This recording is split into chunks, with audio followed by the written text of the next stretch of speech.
ओम गणगणपते नमः। ओम गणगणपते नमः। ओम गणगणपते नमः। ओम नमः शिवाय। संध्या की आत्माहुति उसका अरुंधति के रूप में अवतीर्ण होकर मुनिवर वशिष्ठ के साथ विवाह करना, ब्रह्मा जी का रुद्र के विवाह के लिए प्रयत्न और चिंता तथा भगवान विष्णु का उन्हें शिवा की आराधना के लिए उपदेश देकर चिंता मुक्त करना।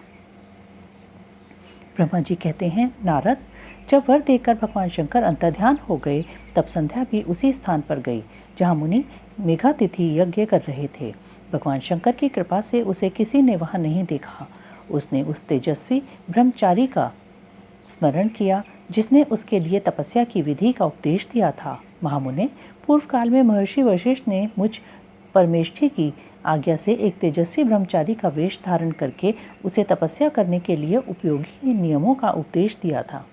संध्या अपने को तपस्या का उपदेश देने वाले उन्हीं ब्रह्मचारी ब्राह्मण वशिष्ठ को पति रूप से मन में रखकर उस महायज्ञ में प्रज्वलित अग्नि के समीप गई। उस समय भगवान शंकर की कृपा से मुनियों ने उसे नहीं देखा। ब्रह्मा जी की वह पुत्री बड़े हर्ष के साथ उस अग्नि में प्रविष्ट हो गई। उसका पुरुषामय शरीर तत्काल दग्ध हो गया। उस पुरुष की अलक्षित गंध सब ओर फैल गई। अग्नि ने भगवान शंकर की आज्ञा से उसके सुवर्ण जैसे शरीर को जलाकर शुद्ध करके पुण्य सूर्यमंडल में पहुंचा दिया। तब सूर्य ने पितरों और देवताओं की तृप्ति के लिए उसे 2 भागों में विभक्त करके अपने रथ में स्थापित कर दिया। मुनीश्वर, उसके शरीर का ऊपरी भाग प्रातः संध्या हुआ, जो दिन और रात के बीच में पड़ने वाली आदि संध्या है, तथा उसके शरीर का शेष भाग सायं संध्या हुआ, जो दिन और रात के मध्य में होने वाली अंतिम संध्या है। सायं संध्या सदा ही पितरों को प्रसन्नता प्रदान करने वाली होती है। सूर्योदय से पहले जब अरुणोदय हो, प्राची के क्षितिज में लाली छा जाए, तब प्रातः संध्या प्रकट होती है, जो देवताओं को प्रसन्न करने वाली है। जब लाल कमल के समान सूर्य अस्त हो जाते हैं, उसी समय सदा सायं संध्या का उदय होता है, जो पितरों को आनंद प्रदान करने वाली है। परम दयालु भगवान शिव ने उसके मन सहित प्राणों को दिव्य शरीर से युक्त देहधारी बना दिया। जब मुनि के यज्ञ की समाप्ति का अवसर आया, तब वह अग्नि की ज्वाला में महर्षि मेघातिथि को तपाए हुए सुवर्ण की सी कांति वाली पुत्री के रूप में प्राप्त हुई। मुनि ने बड़े आमोद के साथ उस समय उस पुत्री को ग्रहण किया। उन्होंने यज्ञ के लिए उसे नहलाकर अपनी गोद में बिठा लिया। शिष्यों से घिरे हुए महामुनि मेघातिथि को वहाँ बड़ा आनंद प्राप्त हुआ। उन्होंने उसका नाम अरुंधति रखा। वह किसी भी कारण से धर्म का विरोध नहीं करती थी, अतः उसी गुण के कारण उसने स्वयं यह त्रिभुवन विख्यात नाम प्राप्त किया। देवर्षि यज्ञ को समाप्त करके कृतकृत्य हो वे मुनि पुत्री की प्राप्ति होने से बहुत प्रसन्न थे और अपने शिष्यों के साथ आश्रम में रहकर सदा उसी का लालन पालन करते थे। देवी अरुंधति चंद्रभागा नदी के तट पर तापसारण्य के भीतर मुनिवर मेघातिथि के उस आश्रम में धीरे धीरे बड़ी होने लगी। जब वह विवाह के योग्य हो गई, तब मैंने विष्णु तथा महेश्वर ने मिलकर मुझ ब्रह्मा के पुत्र वशिष्ठ के साथ उसका विवाह करा दिया। ब्रह्मा, विष्णु तथा महेश के हाथों से निकले हुए जल से शिप्रा आदि 7 परम पवित्र नदियाँ उत्पन्न हुईं। मुने, मेघातिथि की पुत्री महासाध्वी अरुंधति समस्त पतिव्रताओं में श्रेष्ठ थी। वह महर्षि वशिष्ठ को पति रूप में पाकर उनके साथ बड़ी शोभा पाने लगी। उससे शक्ति आदि शुभ एवं श्रेष्ठ पुत्र उत्पन्न हुए। मुनिश्रेष्ठ, वह प्रियतम पति वशिष्ठ को पाकर विशेष शोभा पाने लगी। मुनि शिरोमणे, इस प्रकार मैंने तुम्हारे समक्ष संध्या के पवित्र चरित्र का वर्णन किया है, जो समस्त कामनाओं के फलों को देने वाला परम पावन और दिव्य है। जो स्त्री या शुभ व्रत का आचरण करने वाला पुरुष इस प्रसंग को सुनता है, वह संपूर्ण कामनाओं को प्राप्त कर लेता है। इसमें अन्यथा विचार करने की आवश्यकता नहीं है। प्रजापति ब्रह्मा जी की यह बात सुनकर नारद जी का मन प्रसन्न हो गया और वे इस प्रकार बोले। नारद जी ने कहा, ब्राह्मण, आपने अरुंधति की तथा पूर्व जन्म में उसकी स्वरूप भूता संध्या की बड़ी उत्तम दिव्य कथा सुनाई है, जो शिव भक्ति की वृद्धि करने वाली है। धर्मज्ञ, अब आप भगवान शिव के उस परम पवित्र चरित्र का वर्णन कीजिए, जो दूसरों के पापों का विनाश करने वाला, उत्तम एवं मंगलदायक है। जब कामदेव रति से विवाह करके हर्षपूर्वक चला गया, दक्ष आदि अन्य मुनि भी जब अपने अपने स्थान को पधारे और जब संध्या तपस्या करने के लिए चली गई, उसके बाद वहाँ क्या हुआ? ब्रह्मा जी ने कहा, विप्रवर नारद, तुम धन्य हो, भगवान शिव के सेवक हो, अतः शिव की लीला से युक्त जो उनका शुभ चरित्र है उसे भक्ति पूर्वक सुनो। तात, पूर्व काल में मैं एक बार जब मोह में पड़ गया और भगवान शंकर ने मेरा उपहास किया, तब मुझे बड़ा शोभ हुआ। वस्तुतः शिव की माया ने मुझे मोह लिया था, इसलिए मैं भगवान शिव के प्रति ईर्ष्या करने लगा। किस प्रकार? सो बताता हूँ, सुनो। मैं उस स्थान पर गया जहाँ दक्षराज मुनि उपस्थित थे। वहाँ रति के साथ कामदेव भी था। नारद, उस समय मैंने बड़ी प्रसन्नता के साथ दक्ष तथा दूसरे पुत्रों को संबोधित करके वार्तालाप आरंभ किया। उस वार्तालाप के समय मैं शिव की माया से पूर्णतया मोहित था।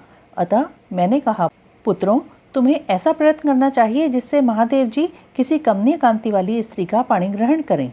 इसके बाद मैंने भगवान शिव को मोहित करने का भार रति सहित कामदेव को सौंपा। कामदेव ने मेरी आज्ञा मानकर कहा, प्रभु, सुंदरी स्त्री ही मेरा अस्त्र है, अतः शिवजी को मोहित करने के लिए किसी नारी की सृष्टि कीजिए। यह सुनकर मैं चिंता में पड़ गया और लंबी सांस खींचने लगा। मेरे इस निश्वास से राशि राशि पुष्पों से विभूषित वसंत का प्रादुर्भाव हुआ। वसंत और मलयानिल ये दोनों मदन के सहायक हुए। इनके साथ जाकर कामदेव ने वामदेव को मोहने की बारंबार चेष्टा की, परंतु उसे सफलता न मिली। जब वह निराश होकर लौट आया, तब उसकी बात सुनकर मुझे बड़ा दुख हुआ। उस समय मेरे मुख से जो निश्वास वायु चली, उससे मारगढ़ों की उत्पत्ति हुई।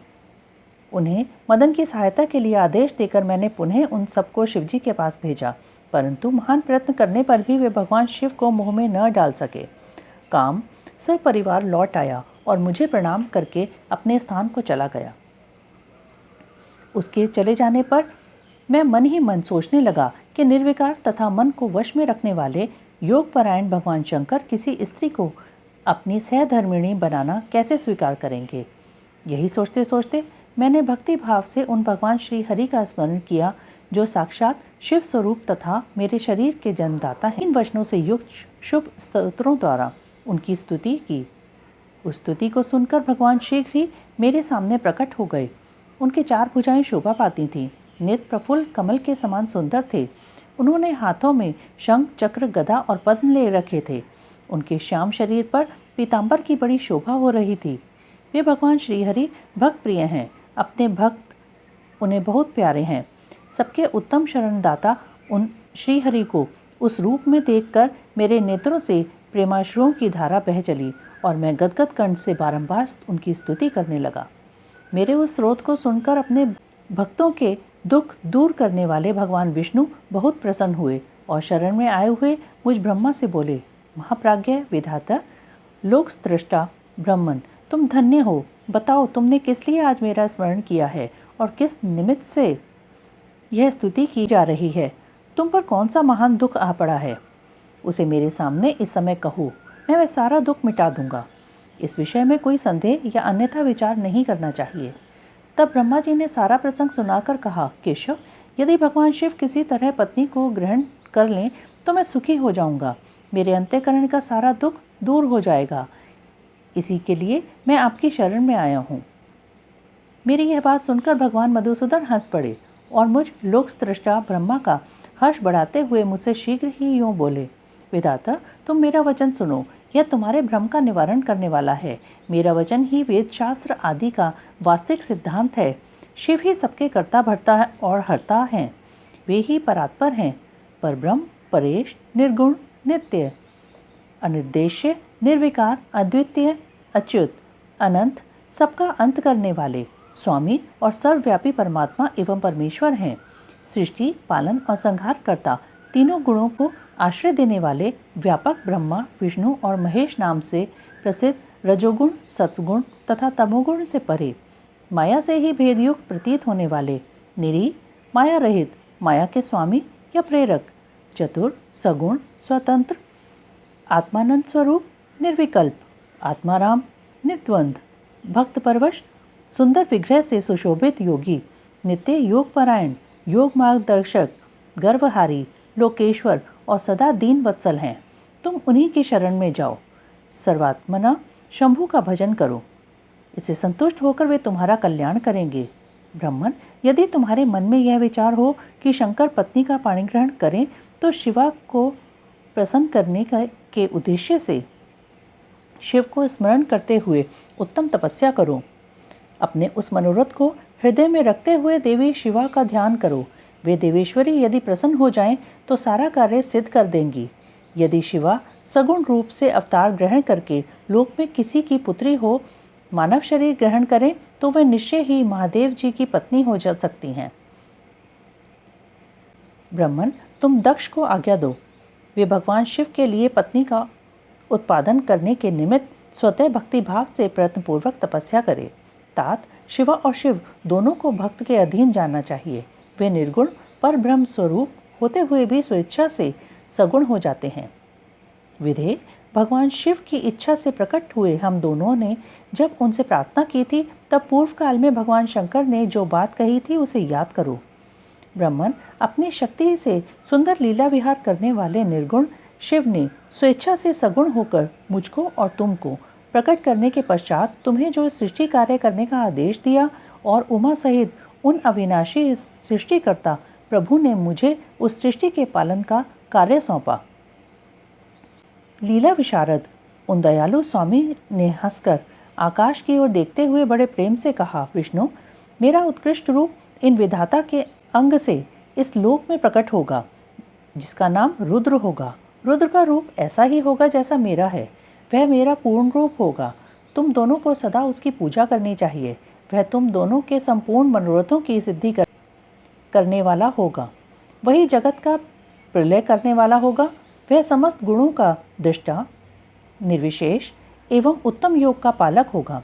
यद्यपि तीनों देवता मेरे ही रूप हैं तथापि विशेषतः रुद्र मेरा पूर्ण रूप होगा। पुत्रों, देवी उमा के भी 3 रूप होंगे।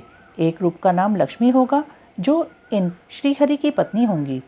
दूसरा रूप ब्रह्म पत्नी सरस्वती है। तीसरा रूप सती के नाम से प्रसिद्ध होगा। सती उमा का पूर्ण रूप होंगी। वे ही भावी रुद्र की पत्नी होंगी।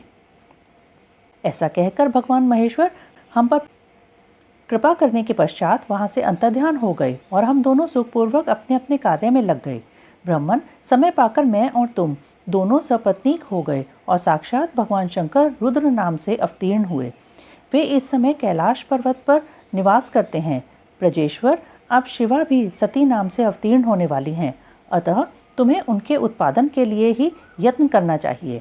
ऐसा कहकर मुझ पर बड़ी भारी दया करके भगवान विष्णु अंतर्ध्यान हो गए और मुझे उनकी बातें सुनकर बड़ा आनंद प्राप्त हुआ। दक्ष की तपस्या और देवी शिवा का उन्हें वरदान देना। नारद जी ने पूछा, पूज्य पिताजी, दृढ़तापूर्वक उत्तम व्रत का पालन करने वाले दक्ष ने तपस्या करके देवी से कौन सा वर प्राप्त किया तथा वे देवी किस प्रकार दक्ष की कन्या हुई? ब्रह्मा जी ने कहा, नारद, तुम धन्य हो। इन सभी मुनियों के साथ भक्तिपूर्वक इस प्रसंग को सुनो। मेरी आज्ञा पाकर उत्तम बुद्धि वाले महाप्रजापति दक्ष ने क्षीर सागर के उत्तर तट पर स्थित हो देवी जगदम्बिका को पुत्री के रूप में प्राप्त करने की इच्छा तथा उनके प्रत्यक्ष दर्शन की कामना के लिए उन्हें हृदय मंदिर में विराजमान करके तपस्या प्रारंभ की। दक्ष ने मन को संयम में रखकर दृढ़तापूर्वक कठोर व्रत का पालन करते हुए शौच संतोषादि नियमों से युक्त हो 3000 दिव्य वर्षों तक तप किया। वे कभी जल पीकर रहते, कभी हवा पीते और कभी सर्वथा उपवास करते थे। भोजन के नाम पर कभी सूखे पत्ते चबा लेते थे। मुनिश्रेष्ठ नारद तदंतर यम नियम आदि से युक्त हो जगदम्बा की पूजा में लगे हुए दक्ष को देवी शिवा ने प्रत्यक्ष दर्शन दिया। जगन में जगदम्बा का प्रत्यक्ष दर्शन पाकर प्रजापति दक्ष ने अपने आप को कृतकृत्य माना। वे कालिका देवी सिंह पर आरूढ़ थीं। उनकी अंग कांति श्याम थी, मुख बड़ा ही मनोहर था। वे 4 भुजाओं से युक्त थीं और हाथ में वरद, अभय, नीलकमल और खड़ग धारण किए हुए थीं। उनकी मूर्ति बड़ी मनोहारिणी थी। नेत्र कुछ कुछ लाल थे। खुले हुए केश बड़े सुंदर दिखाई देते थे। उत्तम प्रभा से प्रकाशित होने वाली उन जगदम्बा को भली भांति प्रणाम करके दक्ष विचित्र वचनावलियों द्वारा उनकी स्तुति करने लगे। दक्ष ने कहा, जगदम्बे, महामाये, जगदीशे, महेश्वरी, आपको नमस्कार है। आपने कृपा करके मुझे अपने स्वरूप का दर्शन कराया है। भगवती, आद्य, मुझ पर प्रसन्न होइए। शिव रूपिणी प्रसन्न होइए। भक्त वरदायिनी प्रसन्न होइए। जगन्माए आपको मेरा नमस्कार है। ब्रह्मा जी कहते हैं, मुने, संयत चित्त वाले दक्ष के इस प्रकार स्तुति करने पर महेश्वरी शिवा ने स्वयं ही उनके अभिप्राय को जान लिया, तो भी दक्ष से इस प्रकार कहा, दक्ष, तुम्हारी इस उत्तम भक्ति से मैं बहुत संतुष्ट हूँ। तुम अपना मनोवांछित वर मांगो, तुम्हारे लिए मुझे कुछ भी अदेय नहीं है। जगदम्बा की यह बात सुनकर प्रजापति दक्ष बहुत प्रसन्न हुए और उन शिवा को बारंबार प्रणाम करते हुए बोले। दक्ष ने कहा, जगदम्बे महामाए, यदि आप मुझे वर देने के लिए उद्यत हैं तो मेरी बात सुनिए और प्रसन्नतापूर्वक मेरी इच्छा पूर्ण कीजिए। मेरे स्वामी जो भगवान शिव हैं, वे रुद्र नाम धारण कर ब्रह्मा जी के पुत्र रूप से अवतीर्ण हुए हैं। वे परमात्मा शिव के पूर्णावतार हैं, परंतु आपका कोई अवतार नहीं हुआ, फिर उनकी पत्नी कौन होगी? अतः शिवे, आप भूतल पर अवतीर्ण होकर उन महेश्वर को अपने रूप लावण्य से मोहित कीजिए। देवी, आपके सिवा दूसरी कोई स्त्री रुद्रदेव को कभी मोहित नहीं कर सकती, इसलिए आप मेरी पुत्री होकर इस समय महादेव जी की पत्नी होइए। इस प्रकार सुंदर लीला करके आप हर मोहिनी बनिए। देवी, यही मेरे लिए वर है। यह केवल मेरे ही स्वार्थ की बात हो ऐसा नहीं सोचना चाहिए, इसमें मेरे ही साथ संपूर्ण जगत का भी हित है। ब्रह्मा, विष्णु और शिव में से ब्रह्मा जी की प्रेरणा से मैं यहाँ आया हूँ। प्रजापति दक्ष का यह वचन सुनकर जगदम्बिका शिवा हंस पड़ी और मन ही मन भगवान शिव का स्मरण करके यूँ बोली। देवी ने कहा, तात प्रजापति दक्ष, मेरी उत्तम बात सुनो। मैं सत्य कहती हूँ, तुम्हारी भक्ति से अत्यंत प्रसन्न हो तुम्हें संपूर्ण मनवांछित वस्तु देने के लिए उद्यत हूँ। दक्ष, यद्यपि मैं महेश्वरी हूँ, तथापि तुम्हारी भक्ति के अधीन हो तुम्हारी पत्नी के गर्भ से तुम्हारी पुत्री के रूप में अवतीर्ण होंगी, इसमें संशय नहीं है।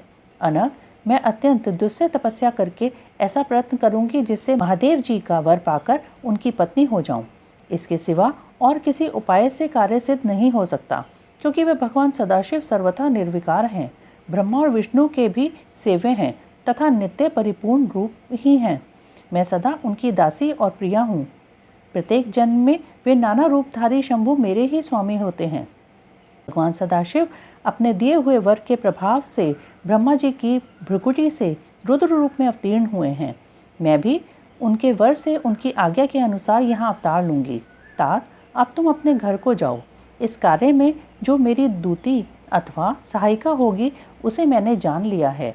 अब शीघ्र ही मैं तुम्हारी पुत्री होकर महादेव जी की पत्नी बनूंगी। दक्ष से यह उत्तम वचन कहकर मन ही मन शिव की आज्ञा प्राप्त करके देवी शिवा ने शिव के चरणार बिंदों का चिंतन करते हुए फिर कहा, प्रजापते, परंतु मेरा एक प्रण है, तुम्हें सदा मन में रखना चाहिए। मैं उस प्रण को सुना देती हूँ, तुम उसे सत्य समझो, मिथ्या ना मानो। यदि कभी मेरे प्रति तुम्हारा आदर घट जाएगा, तब उसी समय मैं अपने शरीर को त्याग दूंगी, अपने स्वरूप में लीन हो जाऊंगी अथवा दूसरा शरीर धारण कर लूंगी। मेरा यह कथन सत्य है। प्रजापते, प्रत्येक सर्ग या कल्प के लिए तुम्हें वर दे दिया गया। मैं तुम्हारी पुत्री होकर भगवान शिव की पत्नी होंगी। मुख्य प्रजापति दक्ष से ऐसा कहकर महेश्वरी शिवा उनके देखते देखते वही अंतर्ध्यान हो गईं। दुर्गा जी के अंतर्ध्यान होने पर दक्ष भी अपने आश्रम को लौट गए और यह सोचकर प्रसन्न रहने लगे कि देवी शिवा मेरी पुत्री होने वाली हैं।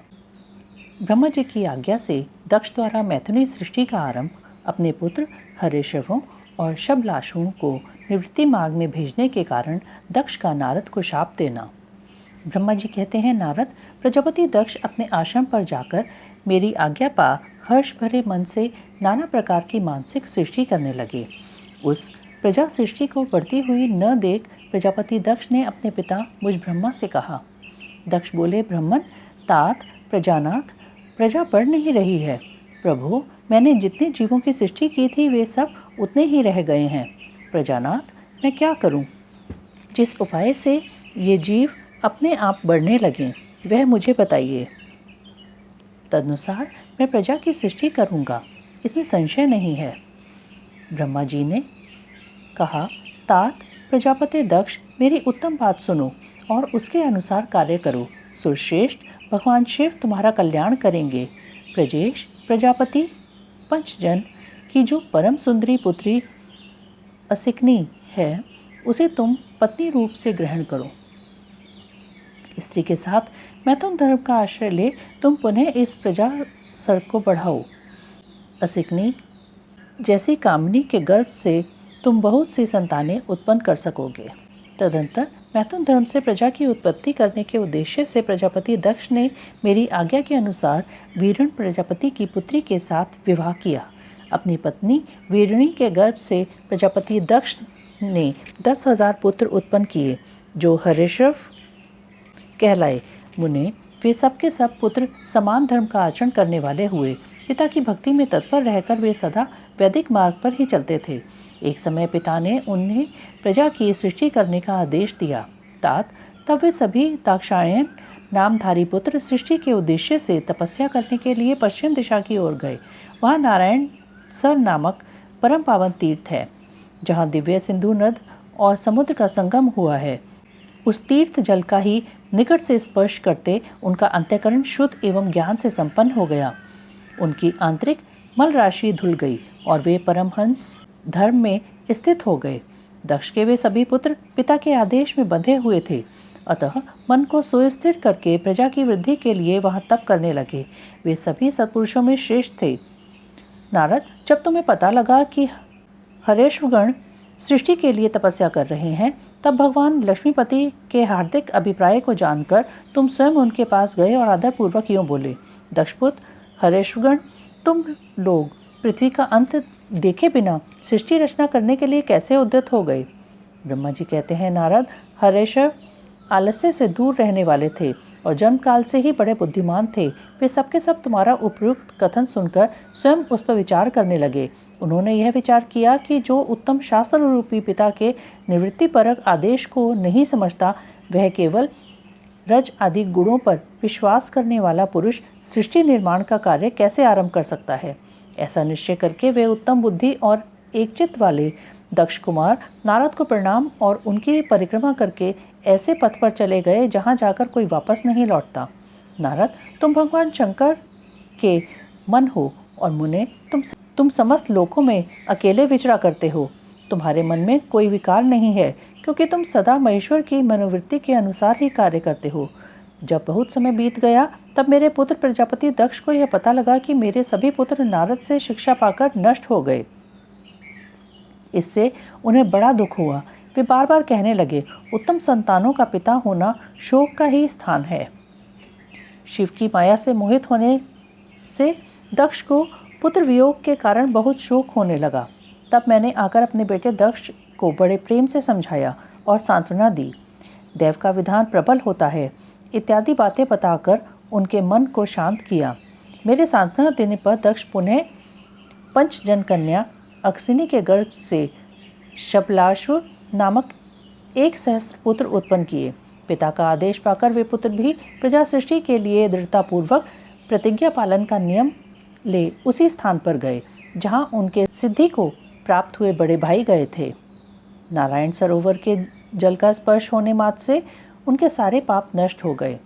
अंतःकरण में शुद्धता आ गई और वे उत्तम व्रत के पालक शबलाश्व ब्रह्म का तप करते हुए वहां बड़ी भारी तपस्या करने लगे। उन्हें प्रजा सृष्टि के लिए उद्यत जान तुम पुनः पहले की ही भांति ईश्वरीय गति का स्मरण करते हुए उनके पास गए और वही बात कहने लगे जो उनके भाइयों से पहले कह चुके थे। मुने, तुम्हारा दर्शन अमोघ है, इसलिए तुमने उनको भी भाइयों का ही मार्ग दिखाया। अतएव वे भाइयों के ही पथ पर उधर्व गति को प्राप्त हुए। उसी समय प्रजापति दक्ष को बहुत से उत्पात दिखाई दिए।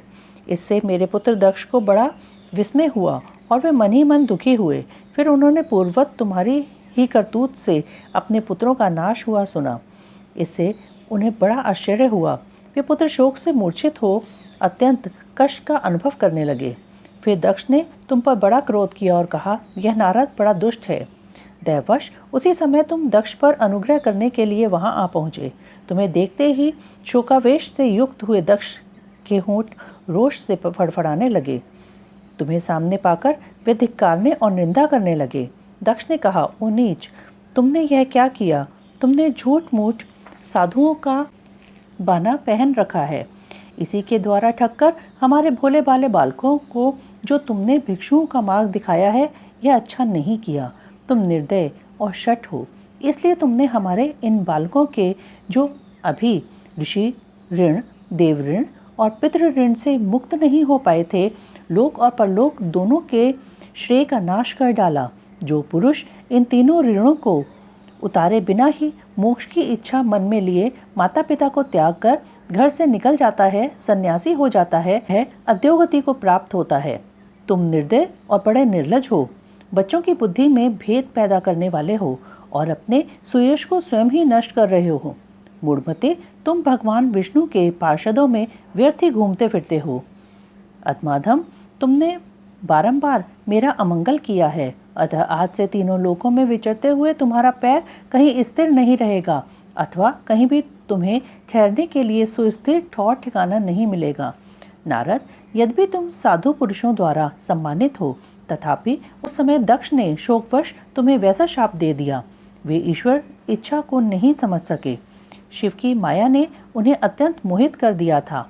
मुने, तुमने उस शाप को चुपचाप ग्रहण कर लिया और अपने चित्त में विकार नहीं आने दिया। यही ब्रह्म भाव है। ईश्वर कोटि के महात्मा पुरुष स्वयं शाप को मिटा देने में समर्थ होने पर भी उसे सह लेते हैं।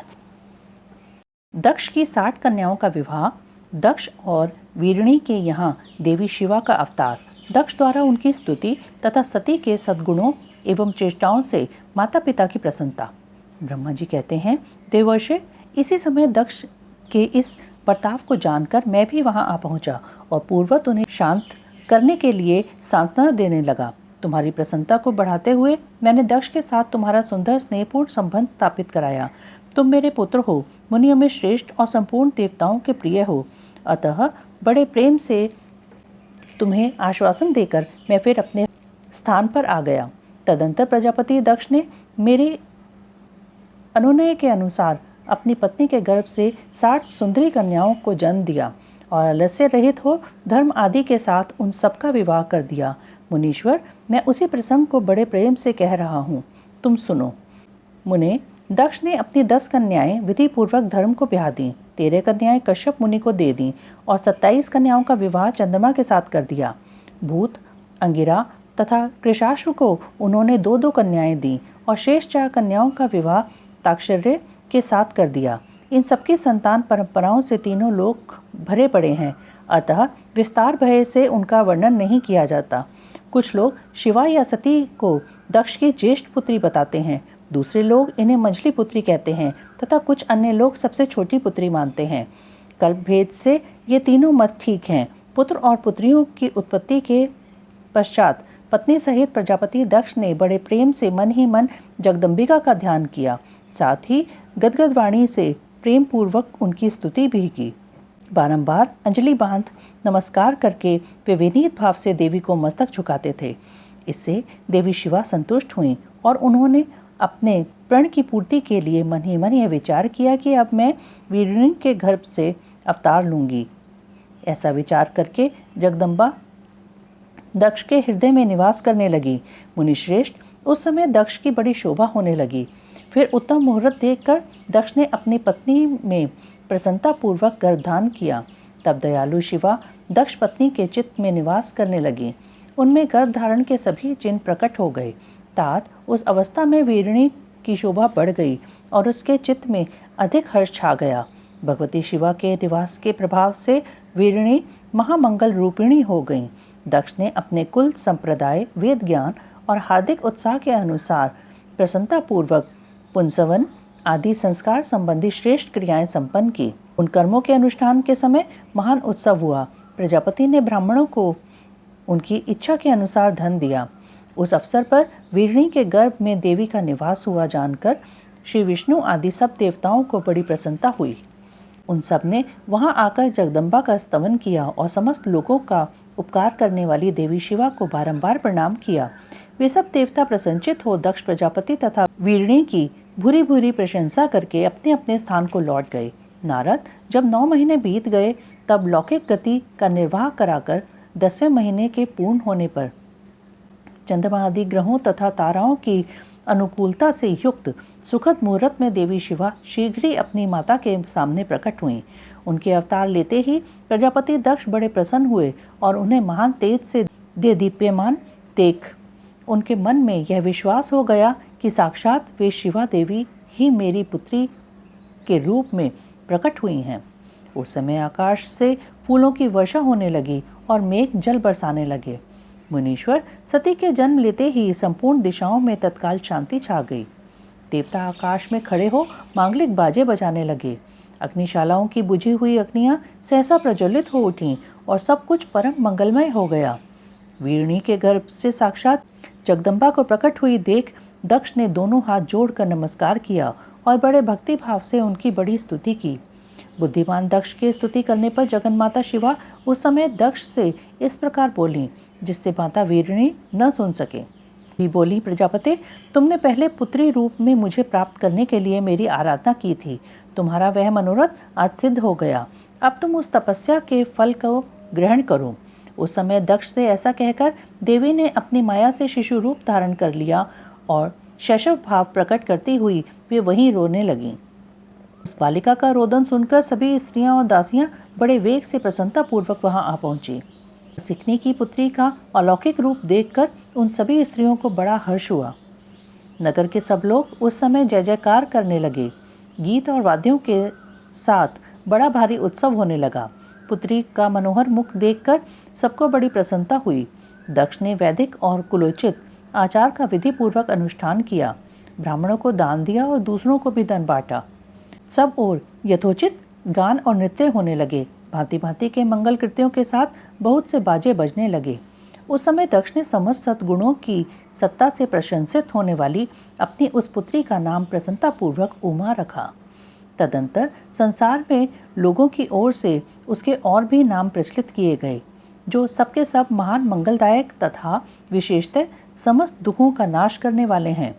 वीरणी और महात्मा दक्ष अपनी पुत्री का पालन करने लगे तथा वह शुक्ल पक्ष की चंद्रकला के समान दिनों दिन बढ़ने लगी।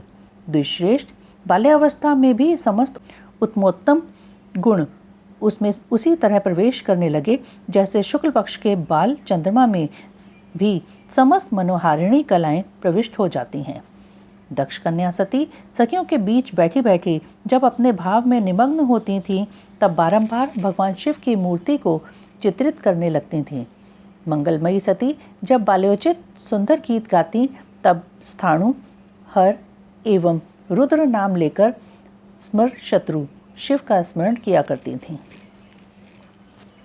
ओम नमः शिवाय, ओम नमः शिवाय, ओम नमः शिवाय।